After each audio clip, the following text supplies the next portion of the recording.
Good morning, everyone. So feeling extra rambly today, and a lot of times I just like to talk to myself because it helps me think.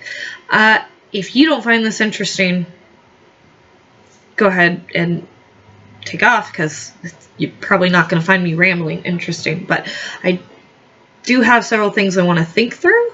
If you want to listen to me think through my ideas, you can, but I make these particular types of videos just for myself. And if you don't want to watch it and if I get no views on it, I'm perfectly fine with that. So the first thing I usually like to start off with is the news. God damn, these people are stupid, right? It's like every day there's something else. It's like, oh my fucking god.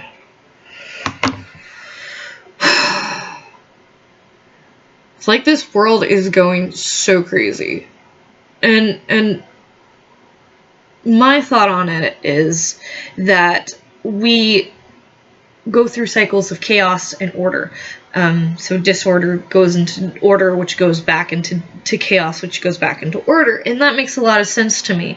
I don't think our universe is just getting more and more chaotic.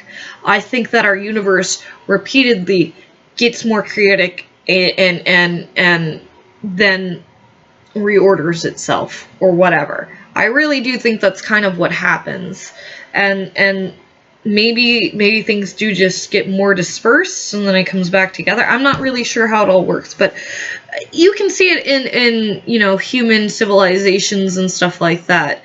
You know, you have Rome. Rome was super organized, and then Rome became very disorganized, and then Rome fell, right?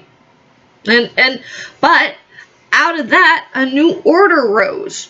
The Catholic Church, right? So you have order coming out of disorder over and over and over again. And there's no reason why the universe wouldn't follow the same pattern as well. And I say this because of fractals. Oh my god, fractals are so cool. So basically everything that you see around you is made up of basically like a smaller version of that thing, right? So we can talk about like images. So I've been practicing, it's very, very simple, by the way. This is very, very simple. If you want to construct like a mountain range or something like that, this is extremely simple. I don't know how to draw a mountain range, but using fractals I do. And this is a lot better than I can do by myself.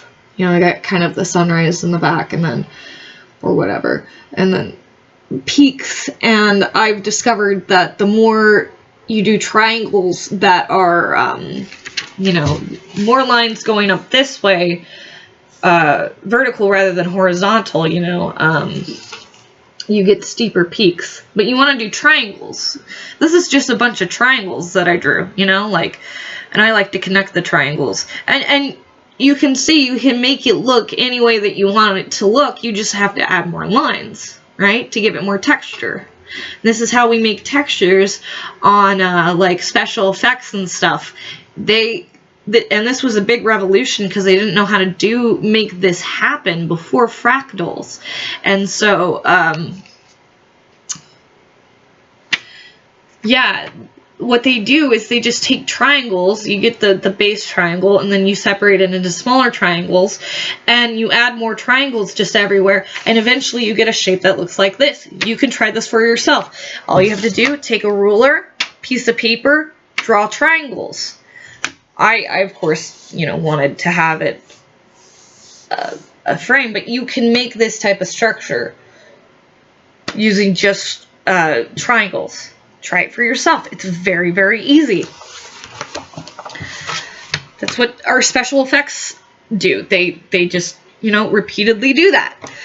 And I think it's really, really cool. Fractals are fascinating to me. And it's like, or if you look at like a cloud, if you take an outward picture of a cloud and you zoom it forward, you're like, oh, it just looks like more cloud, right? It doesn't look any different whether it's the full cloud or the small cloud or whatever. It's made out of the same material. Fractal patterns are patterns in which you have the big pattern. So it might be, you know, take a line and you cut it in half, right? Or cut it in threes and then you take out the middle. Okay, you go down one level and you do that again. And again and again and again.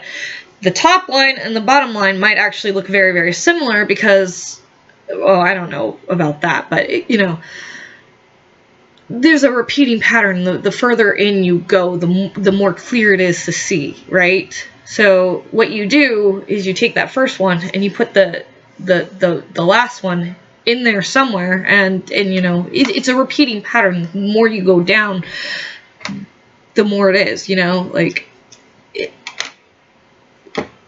you can see it in like trees and stuff too. So you start with a branch, and then you have, you know, you start with one long, you know, you call it the trunk, but it's just, you know, whatever, part of the plant. And then you have more branches, and then on the branches there grows branches, and on the branches there grows branches, and then leaves. And those are actually fractals. And scientists have done experiments where they've taken one tree, they measured the trunk, and they measured all the branches and widths and lengths and stuff like that. And then they went around, you know, the forest, and they measured the widths of the trees. And what they were trying to do is see if there was a correlation between the width of the tree limbs and stuff and the width of the tree trunks in the forest. And they did find a correlation, which shows that a tree is a fractal of a forest. So if you take one tree and you measure it and you cut it up and all this stuff, it's going to give you a good representation of the makeup of that forest.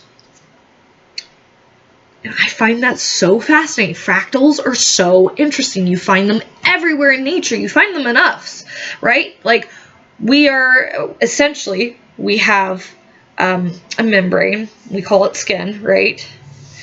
Right? I know it's different, but, you know, just bear with me. We have something that contains us, so we call it skin, but for a cell, it would be a membrane. We have organs, heart, and etc., etc. And it's like, okay, well, cells, they have hearts. They communicate with each other.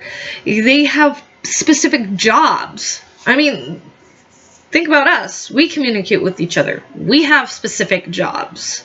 We have organs, just like cells do. We reproduce ourselves, just like cells do. Although cells are different in how they reproduce, you know, meiosis versus mitosis. But you get what I'm saying. Fractals are literally everywhere in the universe. It's so incredibly interesting to me.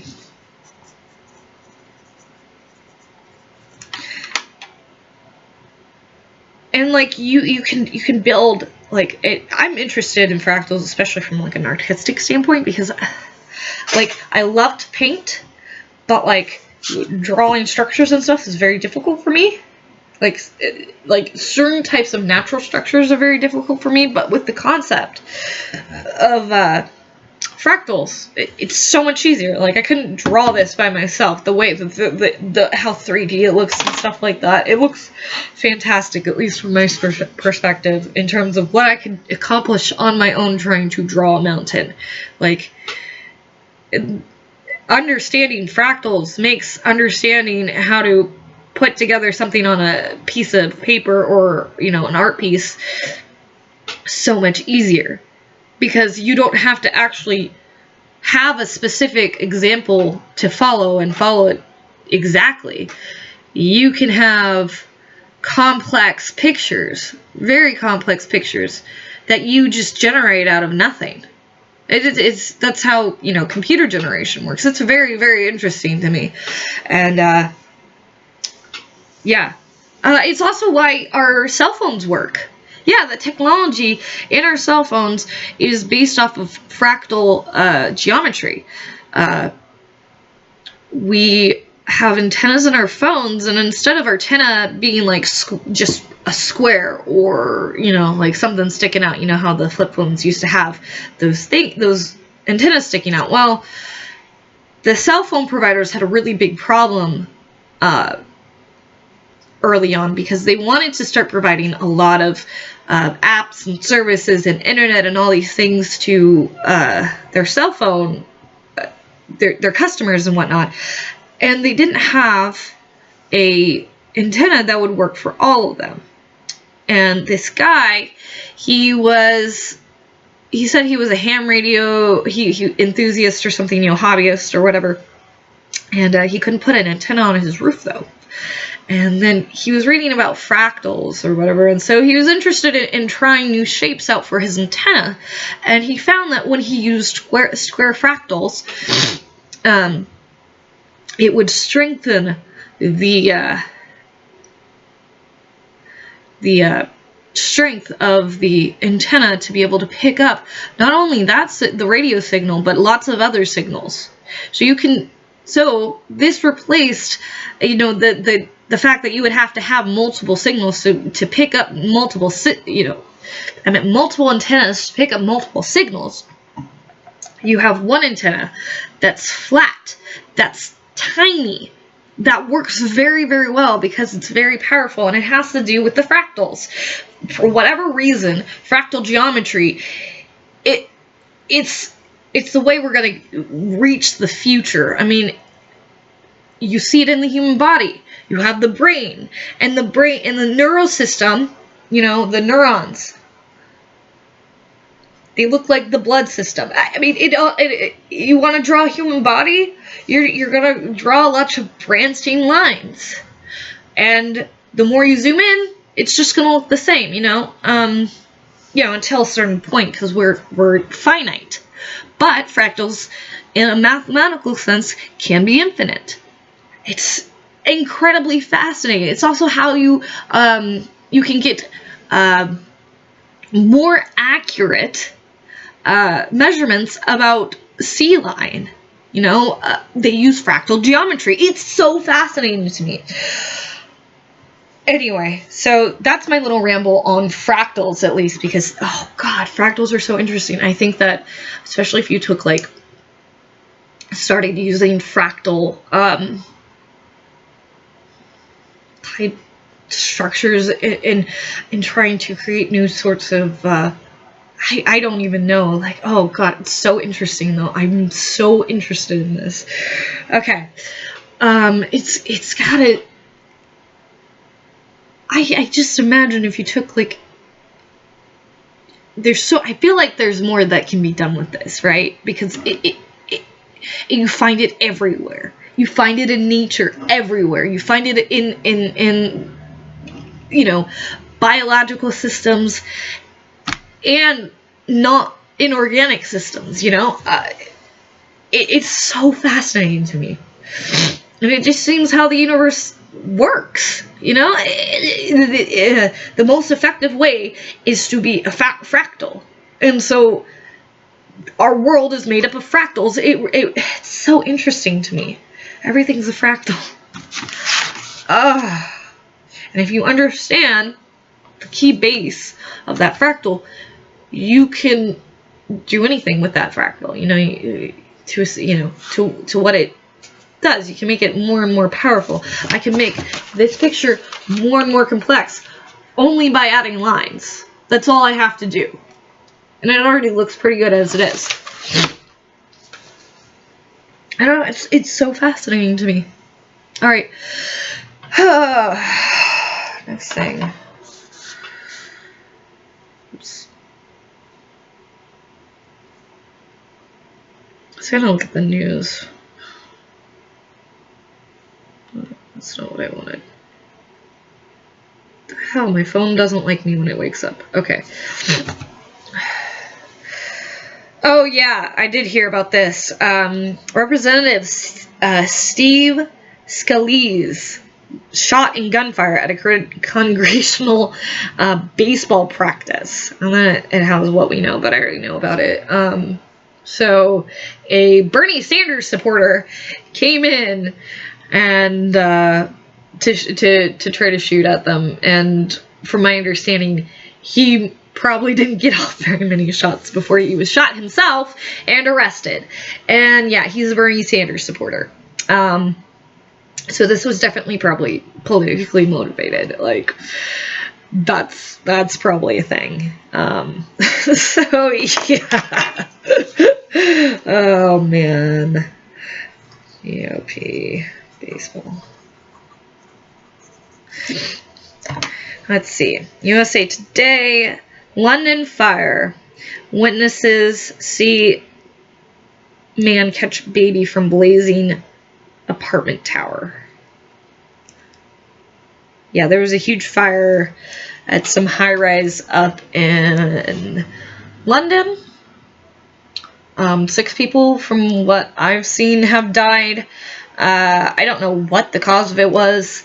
You know, it's hard to say with a fire whether it's arson, terrorism, or if it's just something like an electrical, you know, thing, or somebody's, you know, iron went off, or, you know, something happened. Someone's candle tipped over and caught the curtain. I don't know what happened. The point is, could be multiple things, but it's sad because 6 people have died, and I feel for you.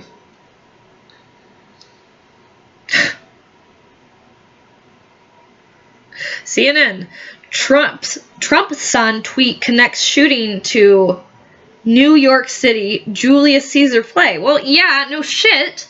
Like, what else are they gonna say? Like, yeah, you guys are fucking, like, Kathy Griffin. She took a bloody Donald Trump mask and held it up like she had beheaded the president with her stare like, I'm gonna get you. I can't do it. I can't do it. She's fucking toxic. Anyway. And so, yeah, you know, fucking shit, they're gonna connect it to like, shit like that. Oh, yeah, Kathy Griffin holds up bloody Donald Trump's head like an ISIS member. Like, are you fucking kidding me right now? You're pissing off the whole conservative base when you do that. You're pissing off lots of people when you do that. And then she has the fucking gall to come out and be like, Donald Trump broke me. And I do think I acted that better than she did. I can do it so much better. See, if I was gonna do it, I'd be like, guys, I had no idea that this was gonna have this reaction. I wasn't thinking. I'm so sorry. And then to have this bullying by Donald Trump. I mean, come on. Do I really deserve this? I made a mistake. I'm so sorry. She's a shitty actor, though, so it's like, she didn't even get that level performance. I mean, that was shitty itself, but, like, I did better than what Kathy Griffin actually did. So, you know, she's a fucking cunt. Yeah, but yeah, you know, and then you have, an acting out of people stabbing Trump, and it's all over the fucking news. Like, yeah, somebody's going to be inspired by this. This is, I mean, it's so stupid. Like, people get inspired by the stupidest stuff. Like, for instance, the guy who wanted to shoot, like, Ronald Reagan. Yeah, Ronald Reagan got shot. He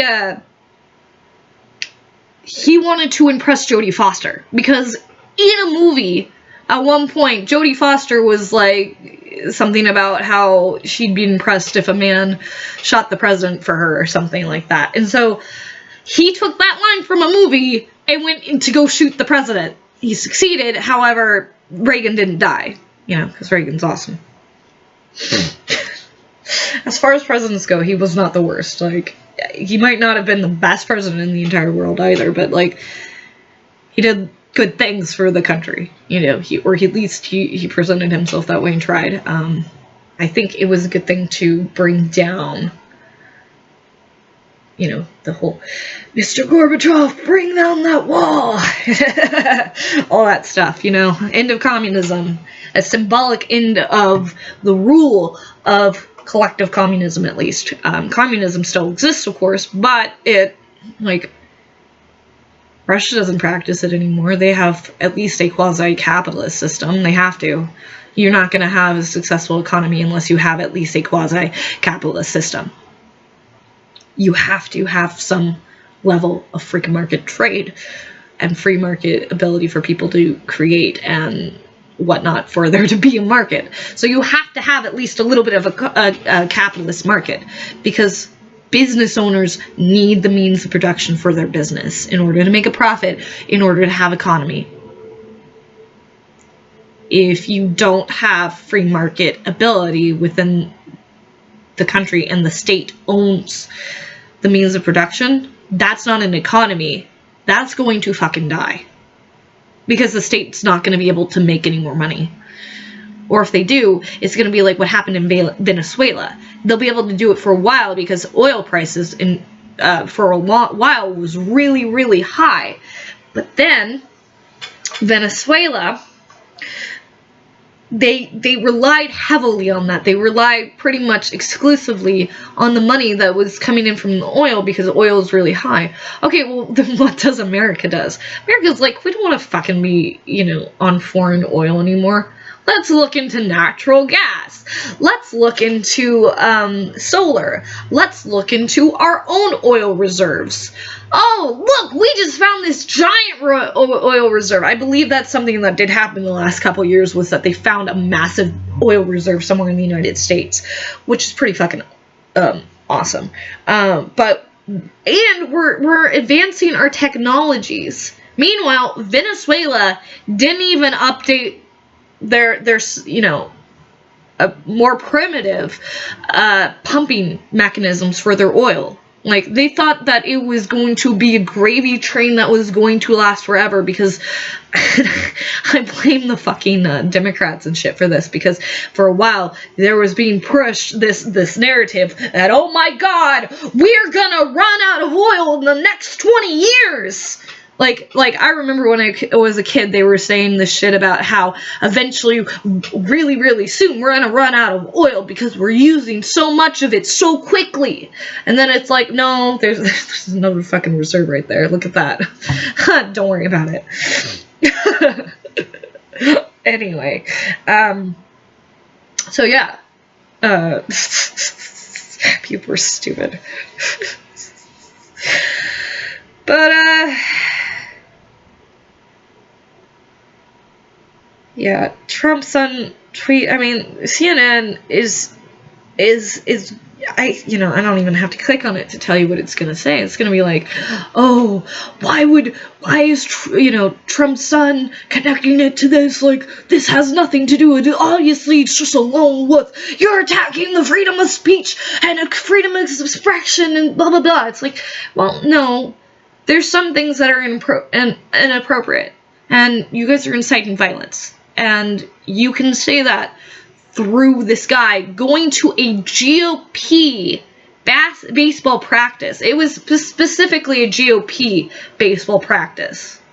It wasn't anybody else's baseball practice. It was the GOP's baseball practice. And he was a Bernie Sanders supporter. I mean, can you really call that not incitement of violence? I mean, like this is the environment that we live in.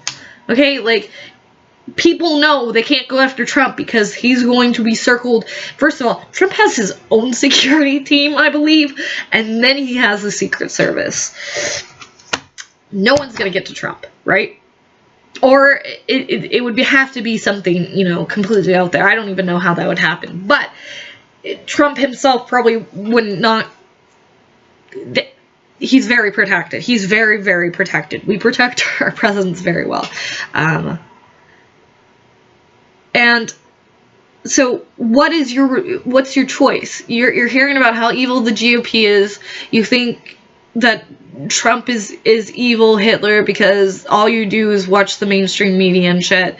You don't actually know any of the counter opinions or arguments or anything like that. You think that Trump's literally going to destroy America. You think the GOP is going to help him. And you've seen images of people rioting in the streets. people hitting other people over the head with bike lots. And these are the people who are supposedly on your side, you know, right versus left, however stupid that fucking thing is. The left right now is oh my god, they're disgusting right now. I mean, they're causing so much violence. There's a culture of violence on the left right now, like with the Antifas and the social justice warriors and the Black Lives Matter and the black supremacists and all these fucking assholes. And when I say black supremacists, I mean people chanting black power, black power, black power. Seriously, like, I would not be able to walk down the street in Portland and yell white power without people coming up to harass me like, what the fuck are you doing, you fucking racist? Like, understand that, right? But these people, they're allowed to do this. And so yeah, you take people who are already violent because of the culture that they're growing up in, the social justice warrior community, where the Antifa members think it's completely appropriate to start violence and then blame the other people for the violence because of words. You don't think this is incitement when you do this type of shit? Yeah, that type of person's going to go further. They're going to be triggered by those images. This is incitement and violence. I do not think that these types of images should be shown. I mean, we lived in a civilized society, people. We live in a civilized society. We do not live in the Middle East where the motherfuckers behead each other. When we kill, you know, our own citizens, and I mean, you know, other than in self-defense or whatever, people, you know, murder each other and stuff. But our government, when it puts people to death, there's very specific ways that we put people to death. And it's to make it as painless as fucking possible. Like, we want you dead, but we're going to be humane about it. That's what you do in a civilized society. Like, if you're going to have the death penalty at all, which a lot of people, this used to be a discussion when I was a kid about the death penalty. Like, oh, are we going to have the death penalty? And then, like, Texas was always like, fuck you, I want the death penalty. And everyone else was like, okay, Texas, like, you're crazy. And I might be misrepresenting it because I was a kid at the time that I remember this was being a conversation. It's not a conversation anymore, which I don't know if anybody actually has a death penalty anymore. I have a feeling that Texas probably does, though. Texas is, you know, the Lone Star State. They do their own shit. I don't know, you got Dallas now. Dallas is, like, full of liberals, apparently, so I don't know. But it used to be a conversation. You know, we're civilized people. We don't kill our politicians. We vote them out of office. We jeer them. We insult them. We draw comics of them. We do not kill people. Do you understand that? We don't kill people. Here in our civilized society, we don't kill people, okay? You want to be an animal? Go to the Middle East. I don't want you here. You want to be an animal? Go swim around in your own shit. Go to India. India, by the way, fun fact, India has rivers filled with shit. My stupid ass ex-boyfriend decided to show me pictures of this, so I know it's true. And it's the most disgusting thing I've ever heard. Also, apparently dead bodies float down the rivers all the fucking time. It's a regular occurrence, just dead bodies. It's disgusting. And I don't think you can blame colonialism on that. Blame it on colonialism either, because the British came in. And from my understanding, when the British came in and started ruling over India, you know, managing it, and it was a colony or whatever, they built infrastructure, they would build sewers, they would build aqueducts, so on and so forth. And they really didn't have that many people there. They had, like, I think they said maybe 100,000 people for a population of over 5 million.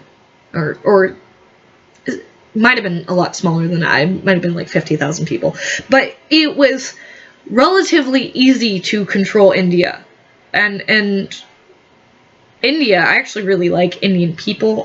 The people that I meet who come from India generally are very, very nice, intelligent people. Which almost makes me think, like, these people should, like, maybe go back to India and go fix the infrastructure problems over there and stuff, because India right now is not in a good situation, especially, like, in some of the areas like New Delhi, where they just shit on the streets and stuff, and, like, supposedly they're supposed to shit up by the railway tracks and stuff, but, like, nobody does. There's too many people. In New Delhi, it has a problem of infrastructure. And then, oh god, then apparently, I tell you these things because my ex-boyfriend's an asshole. And, so apparently, this one guy saw these guys going to go, like, shit on the street, right? And he goes, okay, well, I'm gonna go pay for them to go use the public bathroom or whatever, because you have to pay to use the restroom. They beat the shit out of him and killed him because they found it insulting. That's disgusting. People blame the British for you know, India's problems, but before the British came in, the Indians, they were enslaved by the Muslims for a very, very long time. When the British came into India, you know, they were not advanced in any way, shape, or form. You know, they were probably still being ruled by, you know, the Sultan and shit like that. Britain came in and actually did improve things for the Indian people. And then Mahatma Gandhi was like, okay, Britain needs to leave. And I don't know if that was the best thing for India because of how India's turned out. I don't think you can blame that on colonialism, right? India is interesting because it has this complete caste system and stuff. Like, anyway, I don't know, maybe they don't care enough about making things better for the future. I'm not really sure. I don't think that's the case. I think what's happening is the Western world is siphoning off their intelligent people, and that's being detrimental.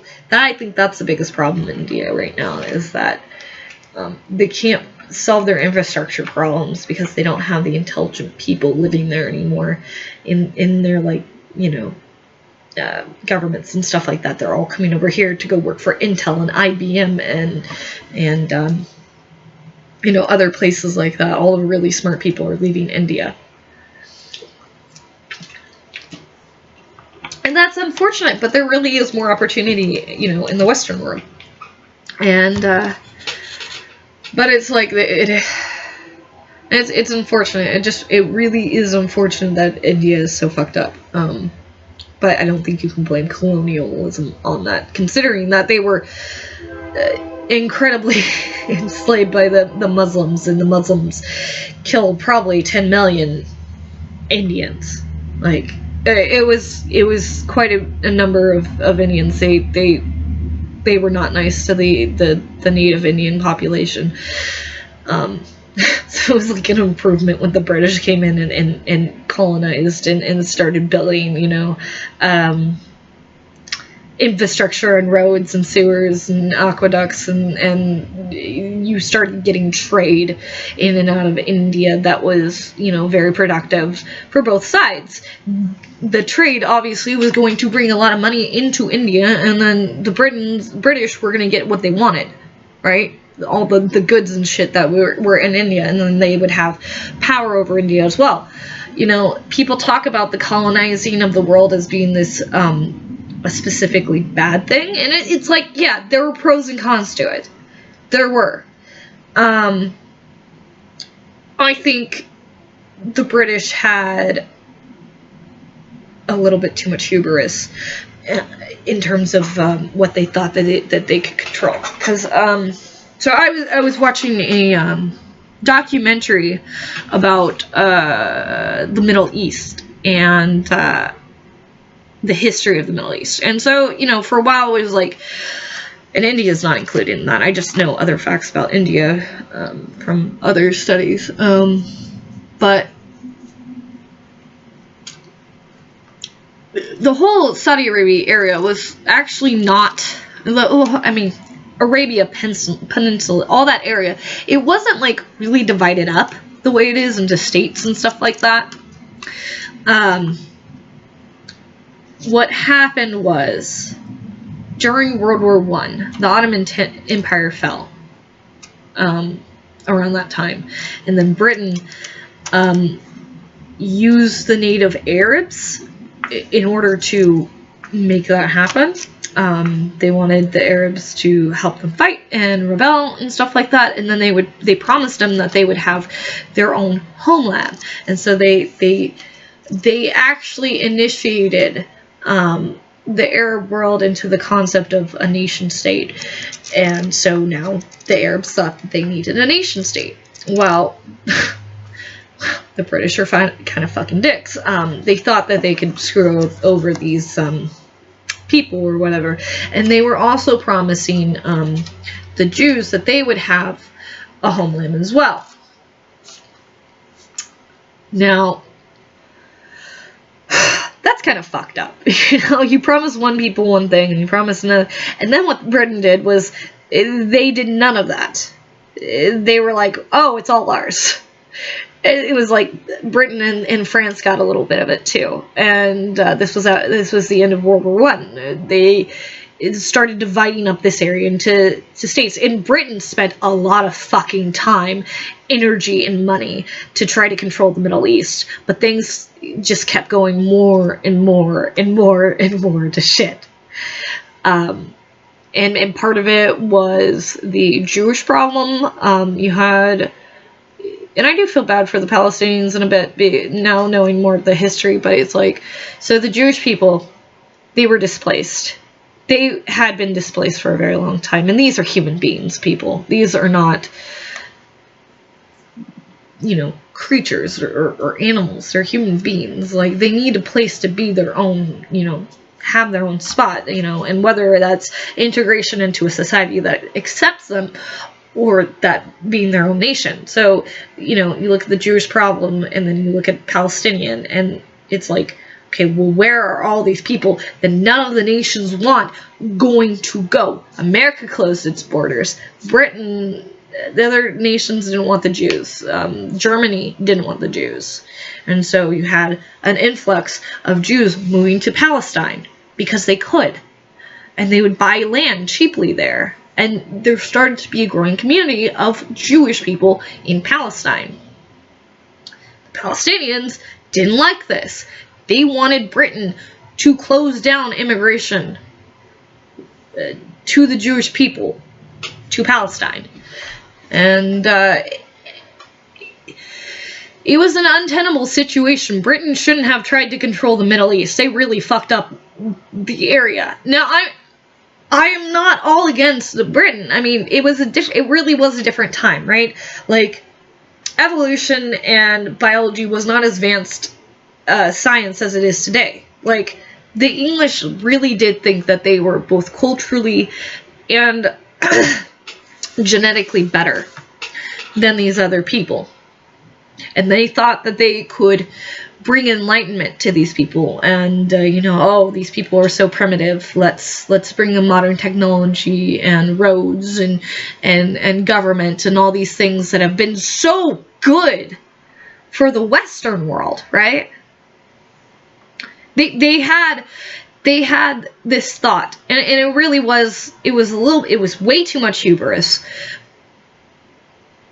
But they thought they were doing a good thing. Like they wanted control because they really wanted Iraq because of the oil fields in Iraq. And it was a thing where it was like they needed the oil fields to just have like resources. So they wanted control over it. And they decided at some point that oil would be really important to future war efforts or whatever. And you know, maybe that's a good thing, because Germany couldn't get the oil then, and you know, did we really want the Nazis to win? No. And I'm sure if Hitler had, you know, forged alliances with people down there and stuff, and gotten oil and stuff, and different groups of people were trying to form alliances with Hitler, and I do kind of think it's somewhat a response to Britain being there, and people were very angry that Britain was trying to rule over them. They thought they were going to be their own sovereign nation state, and Britain didn't think that they were capable of that. Obviously, you know, they're like, what are the fucking bunch of camel herders fucking gonna do? Like, fuck them. You know, like, anyway, yeah. So, and before that, you know, it wasn't like, probably not it wasn't like advanced or anything, but it was a lot more peaceful than it is now. I'm not saying, you know, any sort of Muslim community that it's very literalist is going to be peaceful, but like, there was like a golden age in Islam, you know, where things were getting advanced, and there was science and technology.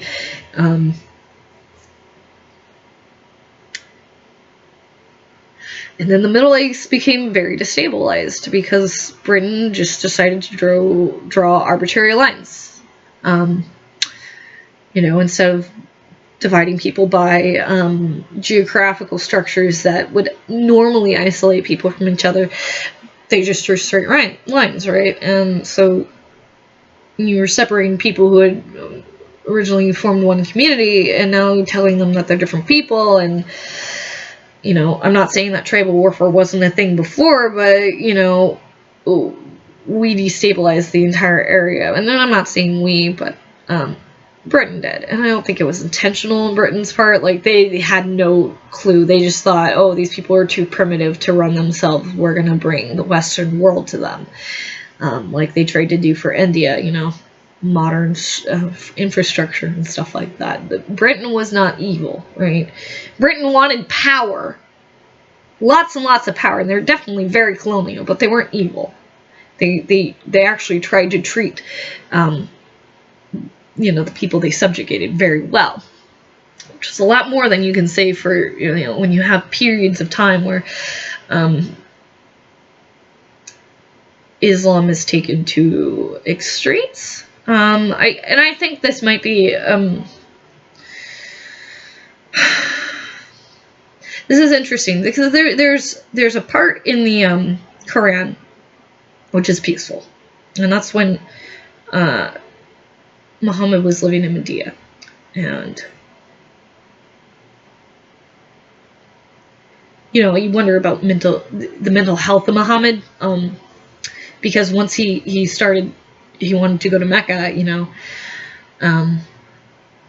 he turned very violent.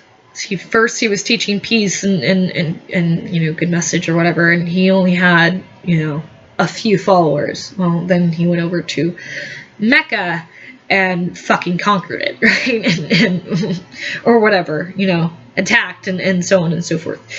And my understanding, there are some people out there who believe that the Muhammad in Medina and the Muhammad in Mecca are two different people, or that the scripture was changed or something to reflect a more violent thing. And maybe that's true, and maybe it's not. Maybe Muhammad was just a pedophile, and so on and so forth.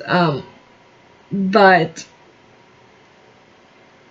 there's groups of Muslims out there who believe that Muhammad was peaceful, that he loved Jews and Christians, that he loved Jesus and Moses, that he married Aisha when she was 18 or 20, and that there's something else.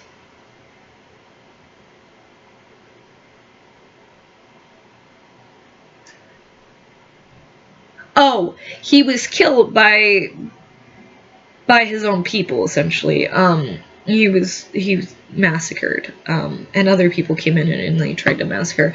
And so, like, and this is the information that I got from Imam Tawhidi, if I can remember if that's his name. I think that's his name. He's a very interesting imam. He's an imam who practices down in Australia. He's a Muslim, of course, but obviously the form of Islam that he practices is a lot different from the Islam that the Middle East practices right now, the Wahhabism and the literalism and ISIS and Al-Qaeda and Hezbollah and all those things.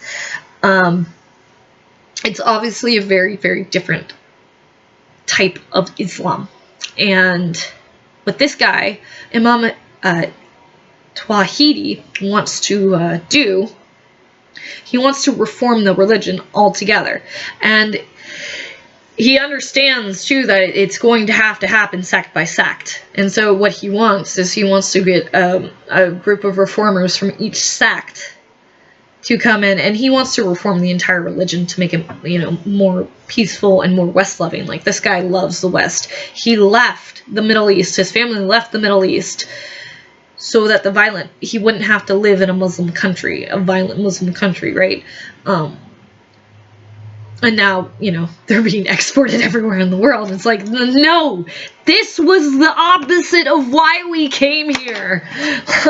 Like, what the fuck's the point of leaving a violent situation with people who are going to kill you as an apostate because you believe different than them, or something equivalent to that. And I don't know. He was talking about how they can't say he's not a Muslim or something like that. Anyway, he's a very interesting person. You guys should go look him up. He's starting to be, I can tell he's going to be, you know, a rather significant figure. I think anyway, in Muslim Reformation, which would be a really good thing for the religion right now, because there's too many radicals out there, and they're not Christian radicals, they're not Jewish radicals, although there were Jewish radicals, you know, right after World War II, when they were, you know, trying to take Israel, essentially. The Jews, they committed a lot of terrorism against the Brits and the Arabs. So it's no fucking wonder why the Arabs fucking hate them.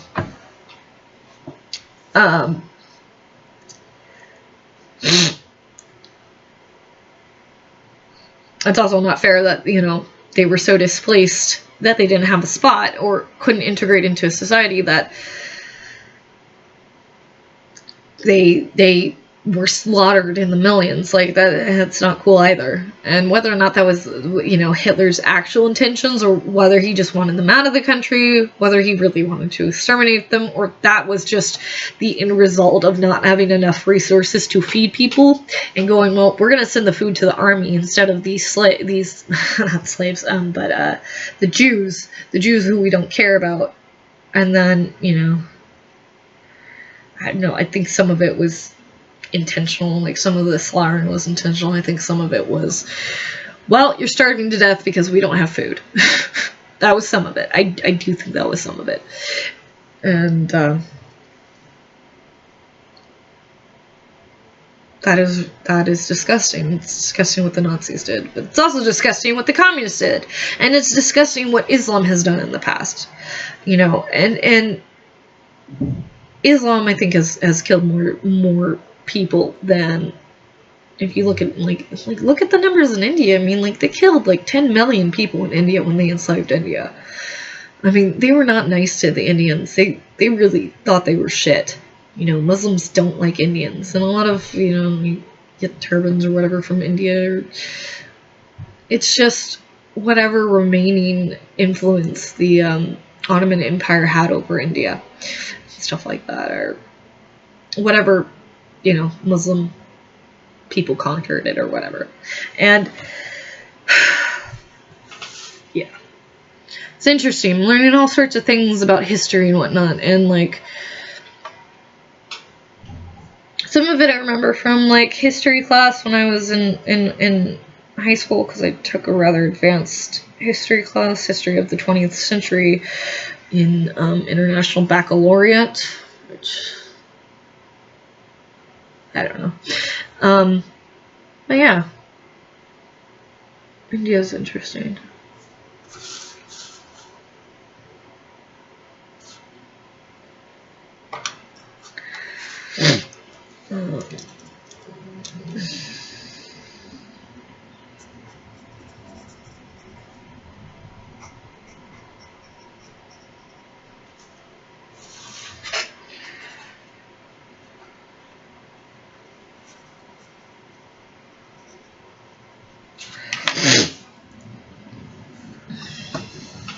That's the last thing that's really on my mind right now. I had a dream last night about my best friend from high school, middle school and high school. We were friends for a very long time. Like, we were really good friends. And I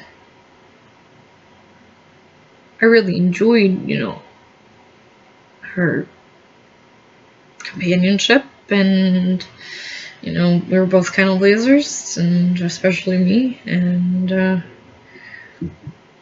we would just hang out, and it was fun. And then she became a social justice warrior. She's not the same person that she used to be. I'm gonna put that out there right now. She used to be crazy.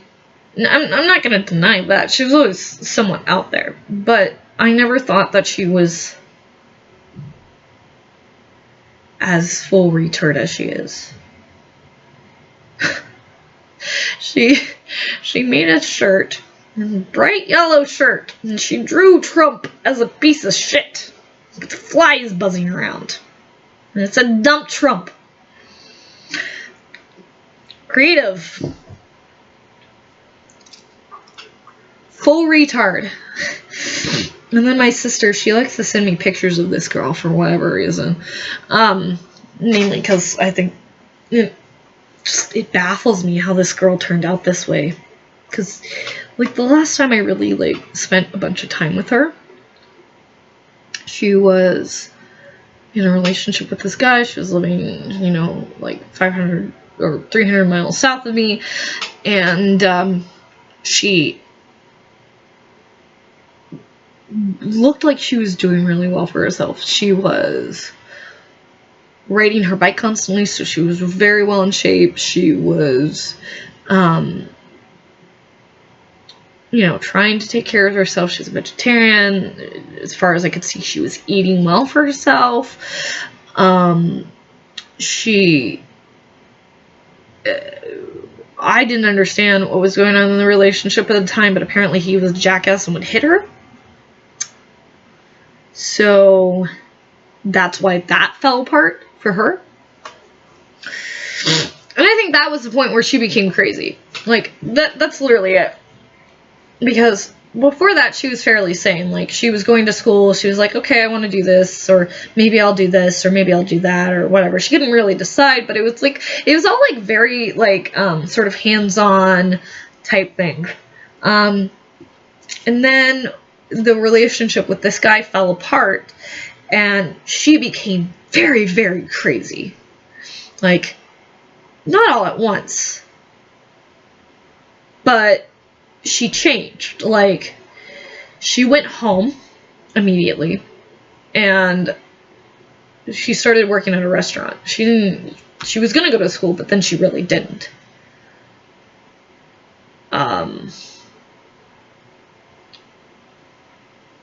Mainly because she couldn't get the guy who was running the estate of her grandmother. Her grandmother left her a bunch of money, and but she has a guy who runs the estate and gives her money as he sees fit, because her grandmother knew that if she just fucking gave her money, that the kid would blow it, all of it, at once, and it's probably fucking true.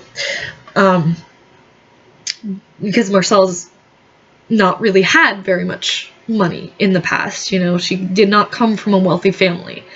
And actually what her mom did with the money that she received from the estate was, I'm very proud of her mom in terms of how intelligently she used the money. She used it to buy a home, or to buy property and then build like one of those prefabricated homes on it, but like it was a nice house, nice big living area, nice big kitchen, several rooms for all the kids. And so what her mom did with the money was really, really good. I'm very proud of her mother. Her mother got pregnant at the age of 20 and then continued to have children with multiple men, and didn't make the best decisions in life. But, you know, that's why I'm saying I'm proud. Her mother's white. This is the first thing you need to know about her. Her mother's white. Her father's Mexican. When we were growing up, she used to tell me how she hated the Mexicans. She hated, well, it wasn't Mexicans. It was the Mexican men. She hated Mexican men.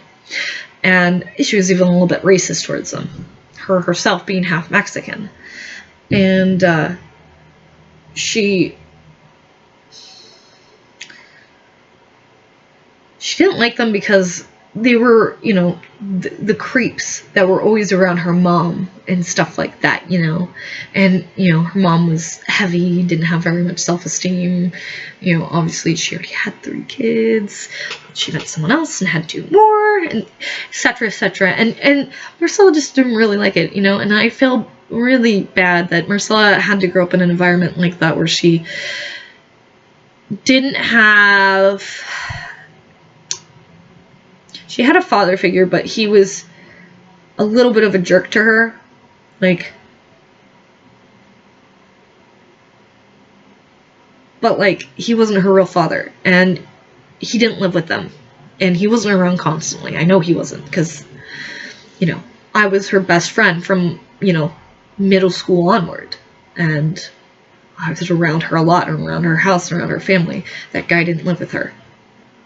And there's a difference between having your father in your life once in a while to spoil you, and having your father in your life consistently like I did.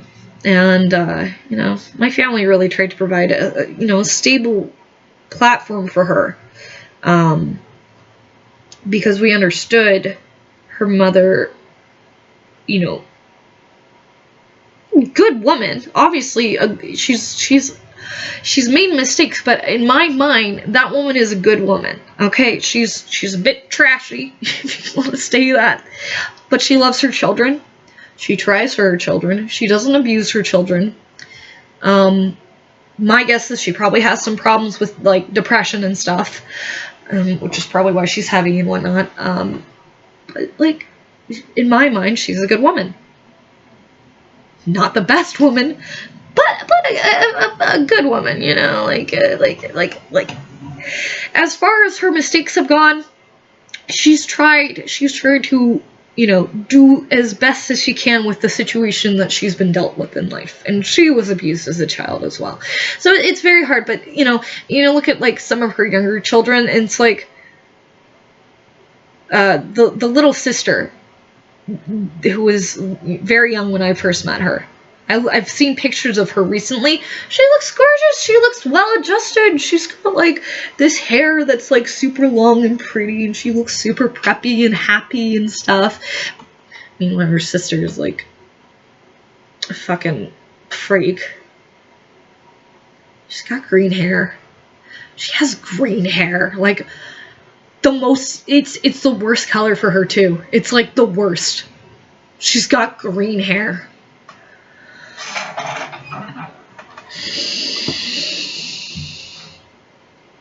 Oh, it looks so bad.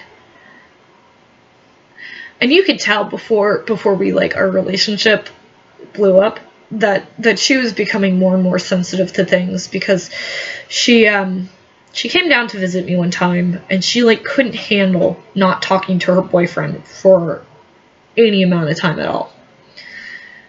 And she would threaten to leave him. She was very abusive towards him. She was very controlling and very abusive, and he was a complete cuck. She came out of a relationship with a very strong, dominant man, and immediately went into a relationship with someone who was her friend. So first it was started off as a fuck buddy. She really didn't like him. She when she knew him before, she really didn't like him. And then she got hurt by the very dominant, manly man who, except for he was not a good choice because he was an alcoholic. He didn't really have a job. He mooched off her. So of course she had a really bad experience. And then he hit her and tried to choke her out. So I can understand why she went crazy, a little crazy. But like, unfortunately, because she has not had like good experiences with a man. Like, I can have a shitty experience with a man. If a man hit me, I'd be like, fuck you! I'm going home to my daddy and calling the police! That's what I would do, right? It's like, I have my daddy I can go home to. I know that sounds weird, but like, my father is a man who's always going to be there for me, you know, until the day he dies, as best as his ability allows him to be. Because that's the type of man he is. And that's the type of father I grew up with. And so my thing is, like, if I have a shitty relationship with a man, it's not a representation of all relationships that I've had with men ever. I have a very loving, trusting relationship with my father. He's never betrayed me or my sister, and he's never left.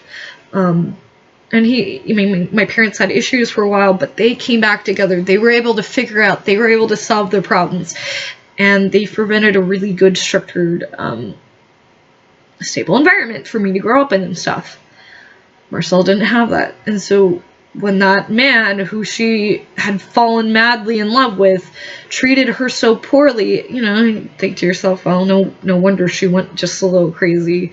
She didn't have any counter narrative balancing that out like I have. You know, if a man hits me, like I said, it's like I'm going home to daddy and to call the police. And it's a very childish sort of mentality, but at the same time, I have the luxury of that type of thing. And even if I lived across, you know, the country from my dad or whatever, it'd still be like, go fuck yourself, I'm calling the police. You know, in a more adult sort of way, it's more like, you hit me, you fucking bastard? My father would never do this to my mother. Go fuck yourself, I'm calling the police. You know, stuff like that.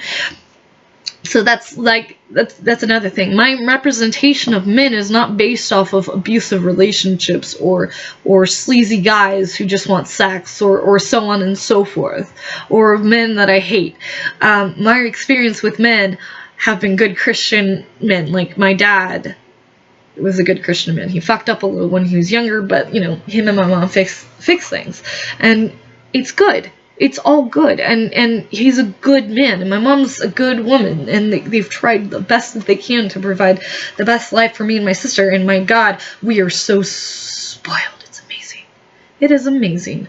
Anyway, so it's like, yeah, I do feel for her, and I think that's when, and she started dating this cop, and she started working at this place that was, she really wanted to work at, and I'm sure she really loves it there, but, they're very social justice oriented. And then my mom told me, the other day that she thought that she saw, my ex-best friend at one of the, in one of the Evergreen videos, you know, where the racism was happening hardcore. And it's just interesting to me, like, if it's true that she was actually there, which doesn't really surprise me. She lives in the town. She's crazy.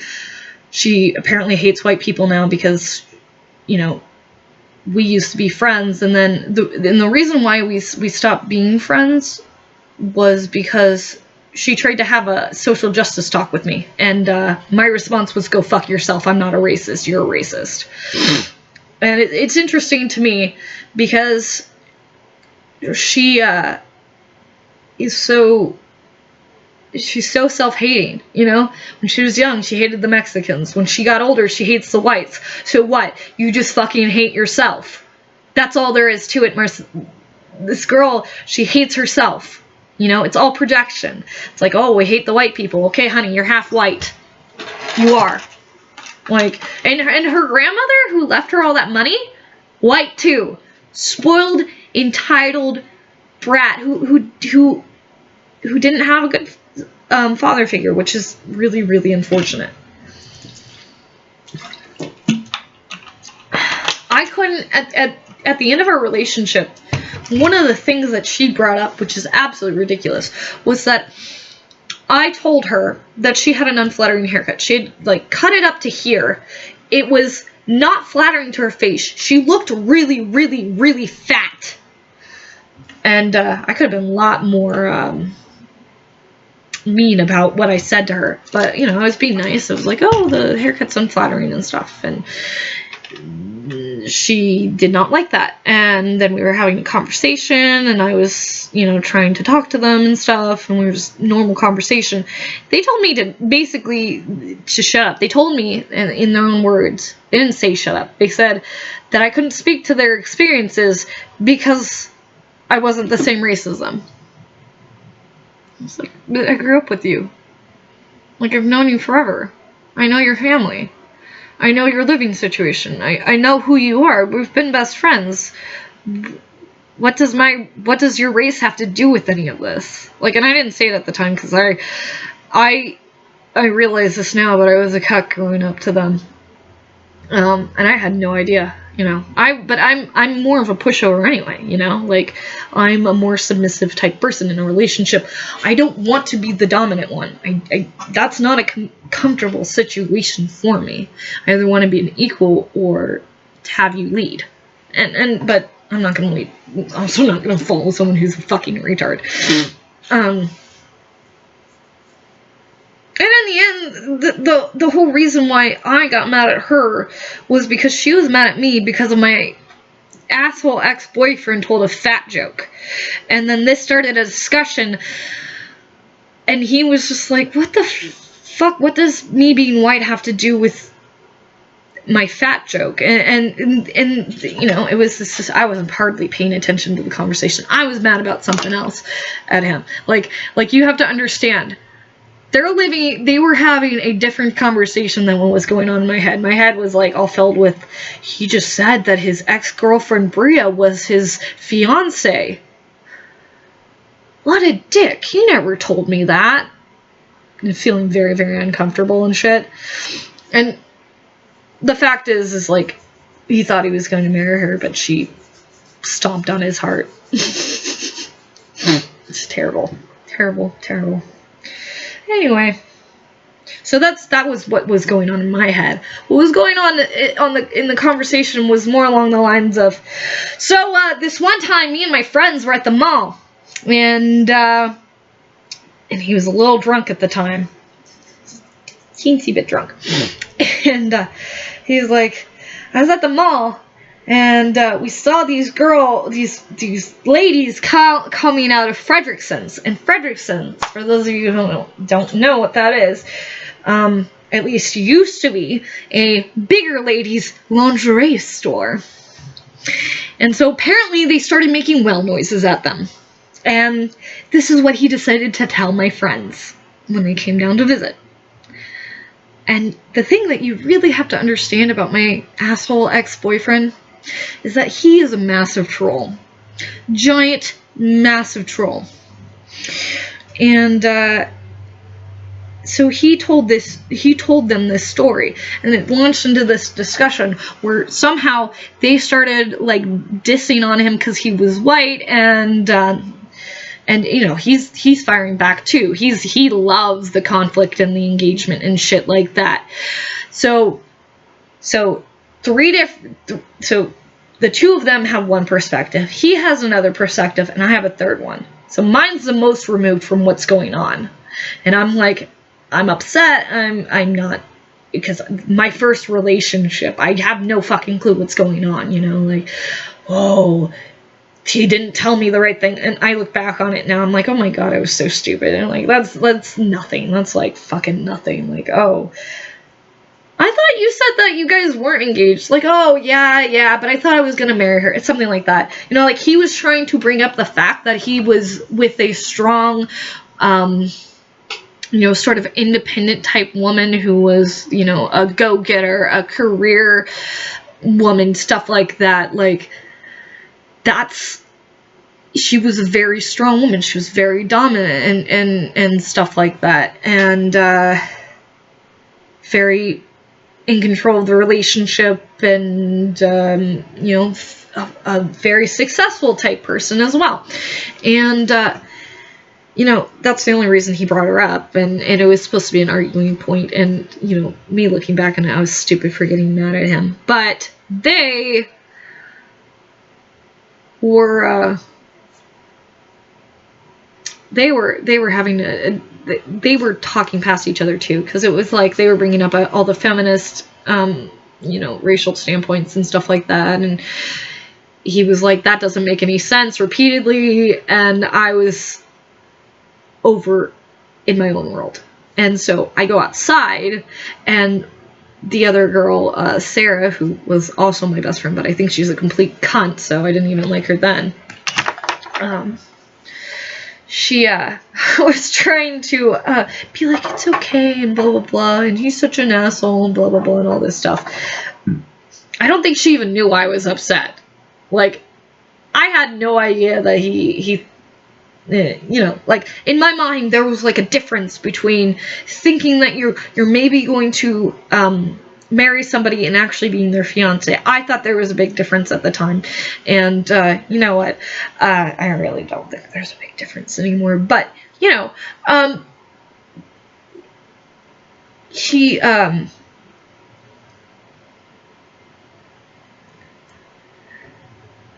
yeah, anyway, she came out to comfort me, and she was like, oh yeah, he's such an asshole and stuff, and I'm sure she was thinking about, like, all the shit he had said, the fat jokes and whatnot, and so on and so forth, and, like, meanwhile, I'm, like, over here, like, upset about something completely different, and then we get back to the house, and they're expecting me to break up with him at this point. I know that is what they wanted at that point, was for me to break up with him. And I didn't break up with him. We sat there, we talked about it. I was, you know, I was frustrated. He wanted not to break up with me, and he just wanted to placate me and shit. And he you know, he explained it. And now that I look back, it's not a big situation, not a big deal. But then we go to the backyard, and we're happy, and we're like hugging, and we've made up and stuff. And they're like, "What the fuck?" And then Sarah, at a certain point, you know, they're kind of firing back and forth at each other. And, like, but he's my boyfriend, and he's a little drunk at the time, so he can't leave yet, because he can't drive yet, because he's still a little drunk. And so he has to wait and sober up. And so we're, like, you know, chatting, and or whatever, we're just hanging out around the house and stuff, and they're supposed to spend the night and hang out with me all night, and then leave the next day. And, you know, we're hanging out in the kitchen, and we're just talking or whatever, and you know, they're firing back and forth at each other a little bit, just quips and whatnot. And then Marcella comes up, like, Sarah won't even talk to me at this point, I guess. And Marcella comes up, and she's like, Sarah, we're gonna leave because Sarah doesn't feel safe here. It's like, what? You don't feel safe because my asshole boyfriend pissed you off? What the fuck is that? Anyway, I didn't say that at the time. I was like, he's going to leave. He's just sobering up. He's just like, no, we're gonna go. I was like, what? Doesn't make any sense. That's when I became the enemy. You gotta understand. Like, I really became the enemy. And then it was like, the next time up there, it was like, oh, you can't speak to our experiences. Like, that doesn't make any sense. I grew up with you. I'm a really good person to speak to your former experiences. I was with you a lot. I heard a lot about your thoughts and opinions and ideas. You wanna talk about an individual, about me being able to talk to your experiences? You really think that a Mexican living in Mexico is going to understand your experience? Fuck no. Race has nothing to do with your experiences. It has all to do with your life. And if you're like, oh, you can't understand my experiences because I'm white, because, you know, you're white or whatever. I'm the person who's white. You know, I can't understand their experiences. That doesn't make any sense to me. It's like, but you guys are basically white too. Like, you essentially look white. I don't understand this. Like, Marcella, always had body issues, and Sarah, thought she was ugly and stuff, but it was like, I thought I was ugly and fat too. All of us did. We were all losers. It wasn't just me. It wasn't just one of them. It was all of us. And you know what? I always viewed them as individuals. I didn't see them by their race. That was not even a thing.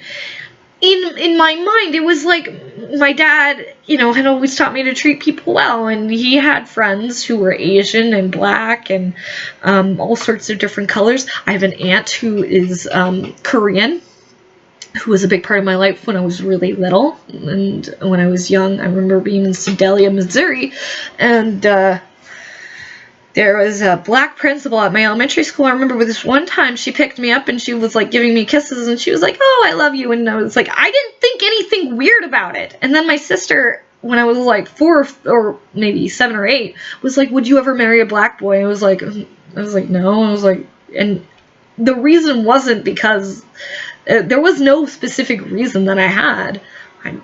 And now that I'm older, I'm just like, I'm not attracted to black men. It's like, oh, you're a really cool guy.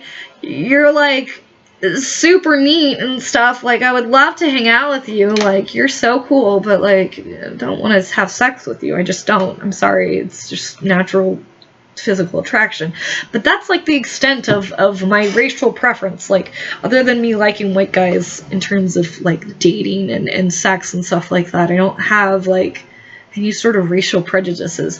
And furthermore, race isn't a good determination of somebody's experiences anyway. You have to go individual by individual by individual, which means that I'm actually a really good person to speak to their experiences because I grew up with them. I was around them a lot. I knew what their experiences were. I understood their family, so on and so forth. So for them to tell me that was complete bullshit. And you know what? They were being racist towards me. And yeah. So my mom tells me that she's in a video up at Evergreen State College when all that racist shit was happening. I'm like, it doesn't surprise me. It really doesn't surprise me. So, very quickly before I wrap up with this ramble, the dream that I had last night about her, it was a very interesting dream because she was like she used to be before she became super crazy. She was fun. I had all sorts of warm, fuzzy feelings hanging out with her. We were having a good time. She looked like she used to look. She has these giant ass glasses now. They're huge. They're like this big. And they're like this shitty color, like plasticky pink thing. And it's like see-through, but like see-through and stuff. They look terrible, and she has green hair. It's like the glasses she used to have before. She looked great in when she was taking care of herself. She looked great, and that's the Marcella that was in my dream, right? That was not the green-haired monster racist. Was not in my dream. It was the girl I used to know who was in my dream, and I really miss her. And but I don't think I had the dream because of her. For whatever reason, hearing about her is a very big trigger to me. But I think it has more to do with my asshole ex-boyfriend. Because he's less of an asshole now to me. And he's actually being really nice to me. And we're rekindling a relationship, so to speak. And I think it's more of a response to that. Because now he's my best friend.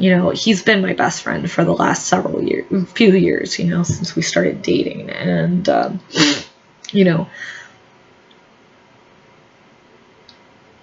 when he's not being he's changed is what I'm trying to say. He used to be very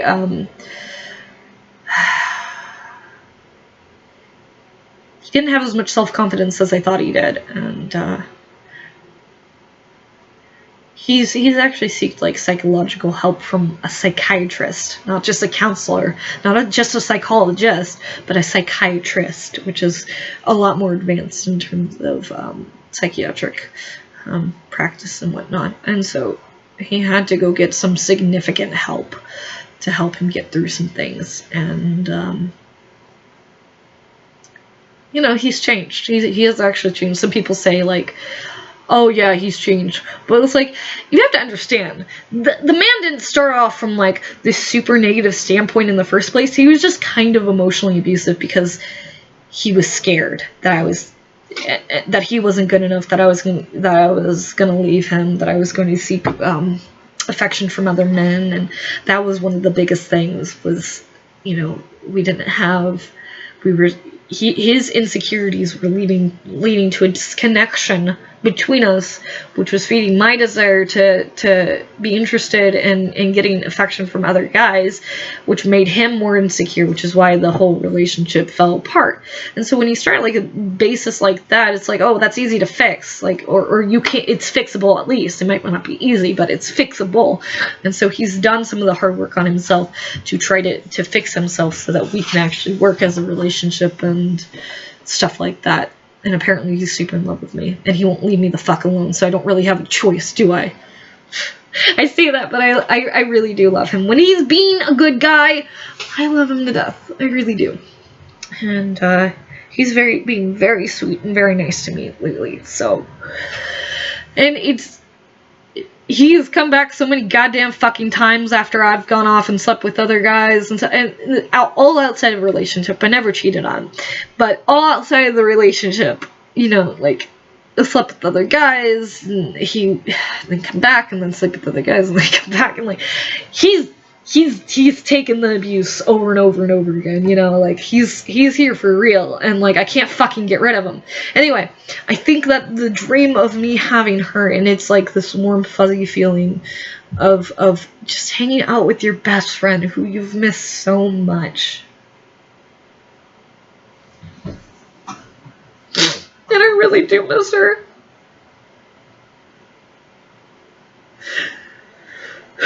She's not who she used to be, you know? And it's so sad to me, because we used to spend so much time together. And, you know, it was like we could almost finish each other's sentences.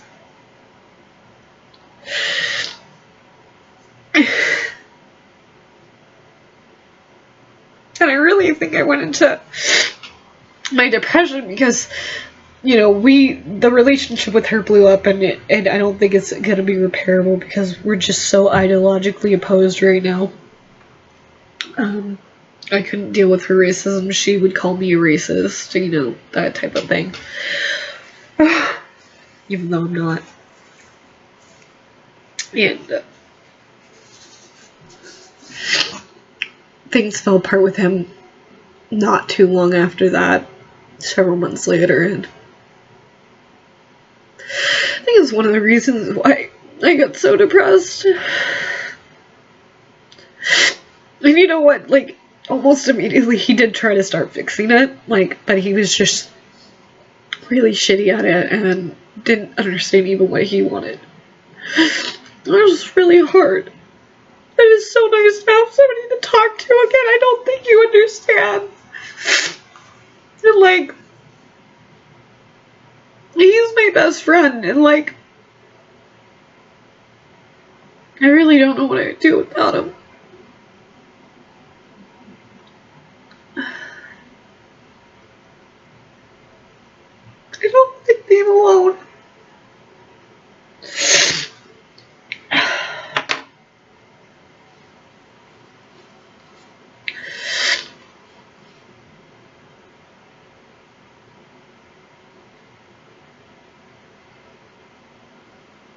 I think it's just like a relief to have somebody, and it's like, you know, like, it would be best if I could have both of them, you know, both him and her, but it's not gonna happen.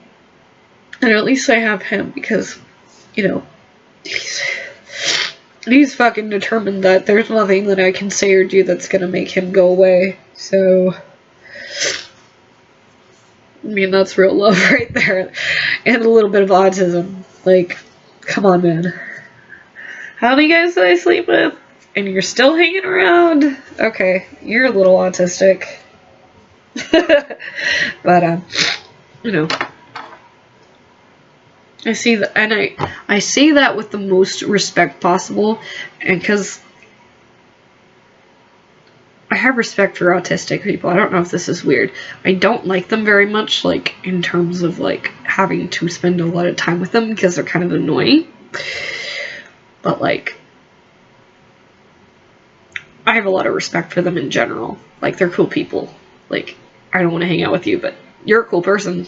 Like, he's like the right level of autism where he's just autistic enough never to give up on me because he's decided on something he wants.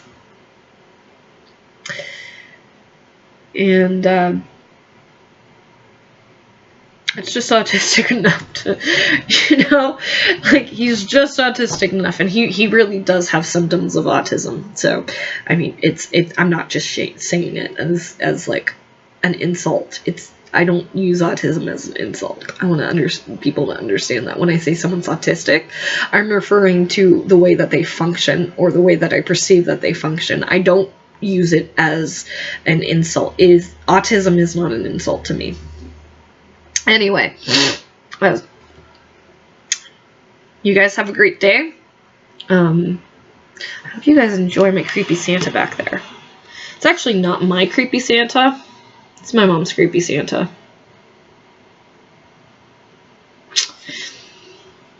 Yeah, I don't get it either.